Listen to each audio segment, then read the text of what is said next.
ఇక్కడ అందరూ grand క్యానియన్లో sun rise చూడడానికి వస్తే వీళ్ళు మాత్రం డేంజరస్ ఫీట్లు చేయడానికి వచ్చారు. ఇక్కడ అందరు జనాలు చూస్తారేనో లేకపోతే ఇలా వీర ప్రతాపం చూపించడానికో కానీ వీళ్ళు ఇక్కడ చాలా డేంజరస్ అయినటువంటి ప్లేస్కి వెళ్తున్నారు అనమాట. అక్కడ నుంచి యాక్చువల్గా జారితే మాత్రం ఎముకల్లోకి సున్నంలోకి ఎముకలు మిగలవు. అక్కడ నుంచి పడితే కనీసం 1 మైల్ అంటే 1-2 కిలోమీటర్ల దూరం కింద పడతారు. అంత హైట్లో ఉన్నాయి అన్నమాట అవి, అంత లోతులోకి పడతారు గోయిలోకి. కానీ వీళ్ళు చూడు, వాళ్ళు వెళ్ళిపోయి అక్కడ కూర్చుంటారు, ఆ చివరికి వెళ్ళి కూర్చుంటారు, మళ్ళీ వస్తారు.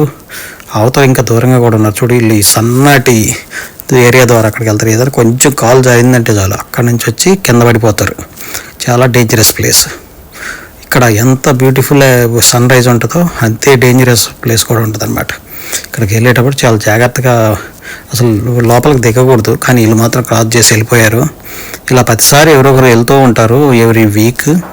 బట్ ప్రాబిలిటీ అనేది ఉంటుందిగా, 100లో కనీసం 1-2 కేసులు అయితే డేంజర్ అయ్యే అవకాశం అయితే ఉంది. అయినా కూడా వీళ్ళు మాత్రం వెళ్తూనే ఉంటారు.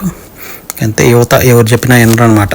వాళ్ళు చేయాల్సింది చేస్తుంటారు. చూడు, ఆ చివరికి వెళ్ళి కూర్చున్నాడు. అక్కడి నుంచి పైనుంచి చూస్తే నేను ముందుకు పడిపోతా, వెనకరాను.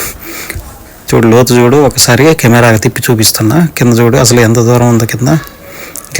పూర్తిగా కనిపించట్లేదు కెమెరాకి, చాలా లోతు ఉంటుంది అనమాట.